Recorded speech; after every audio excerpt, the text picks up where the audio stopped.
আমরা তো হয়রান হতে হতে আমাদের জুতার তলা ক্ষয় হয়ে গিয়েছে। তাহলে গণঅভ্যুত্থানের পর মানুষের আশা আকাঙ্ক্ষার একটি নির্বাচন, এই গণঅভ্যুত্থানের পরে 2026 সাল অনুষ্ঠিত হবে বলে আমরা আশা করছি। কিন্তু এই 26 সালে কি আসলে কি সেই কাঙ্ক্ষিত নির্বাচন হচ্ছে? এই মেরুদণ্ডহীন 5 নির্বাচন কমিশনারের ধারা কি কখনই আপনারা মনে করেন এই জাতি একটি সুষ্ঠু নির্বাচন পাবে?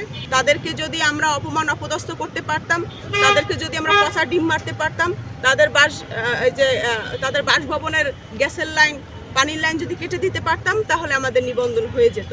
এখন এরাই সভ্য জাতিকে অসভ্য বানাচ্ছে। বাংলাদেশ আমজনগণ পার্টির নিবন্ধন সংক্রান্ত বিষয়ে আমরা দৌড়ঝাঁপ করছি। এই দৌড়ঝাঁপে তাদের আইনি মারপ্যাচে আমাদেরকে বেহুদা হয়রানি করা হয়েছে।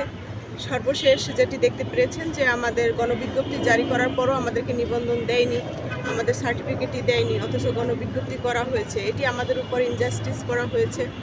এর পরবর্তীতে আমরা একাধিকবার তাদের সাথে মুঠোফোনে যোগাযোগ করার চেষ্টা করেছি, তারা আমাদের ফোন ধরেন না।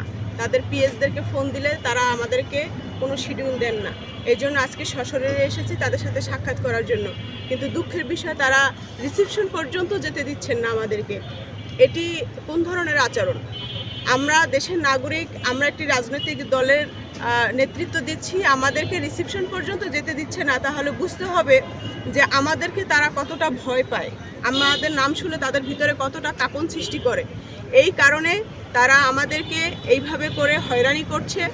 আমরা রিসিপশনে গিয়েছি এবং আমরা সিএসি মহোদয়ের সাথে সাক্ষাৎ করার জন্য অ্যাপয়েন্টমেন্ট চেয়েছি, সেটি পাইনি। তিনি ব্যস্ত আছেন, মিটিংয়ে আছেন। তারপরে আক্তার সাহেবকে ফোন দিয়েছি আমরা সচিব মহোদয়কে, তিনিও আমাদেরকে সময় দেননি। তিনি বলেছেন কল দিয়েন না, মেসেজ দিন। মেসেজ দিয়েছি, তিনি তার কোনো উত্তর দিচ্ছেন না।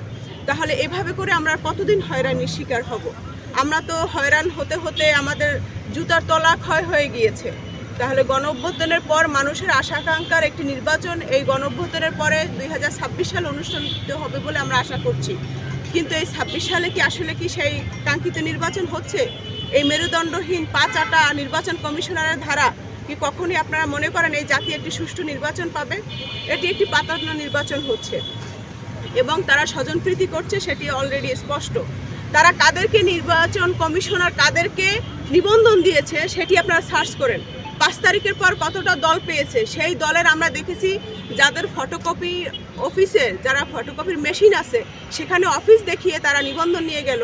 আর আমার 300 জায়গায় ক্যান্ডিডেট আমার রেডি, আমার 103টা উপজেলা দিলাম, 23টা জেলা কমিটি দিলাম, অথচ আমি নিবন্ধন পেলাম না। তারা সকল বিষয়ে সন্তুষ্ট হয়েই তো গণবিজ্ঞপ্তিটা জারি করেছে, কিন্তু তারপরেও তারা আমাদেরকে হয়রানি করছে। কোনো না কোনোভাবে তারা আমাদেরকে আইন দেখিয়েছে। তো সর্বসাকল্যে এইটুকুই বোঝা যায়, এরা শক্তের ভক্ত, নরমের জম। এই হচ্ছে গিয়ে বিষয়। তাদেরকে যদি আমরা অপমান অপদস্থ করতে পারতাম, তাদেরকে যদি আমরা পচা ডিম মারতে পারতাম, তাদের বাসভবনের গ্যাসের লাইন, পানির লাইন যদি কেটে দিতে পারতাম, তাহলে আমাদের নিবন্ধন হয়ে যেত। এখন এরাই সভ্য জাতিকে অসভ্য বানাচ্ছে। এখন আমাদের ভবিষ্যতে নেতাকর্মীরা সেটি যদি করে, আমরা সেক্ষেত্রে আর বাধা দিব না, তাদেরকে বরং উল্টো আমরা সহযোগিতা করব।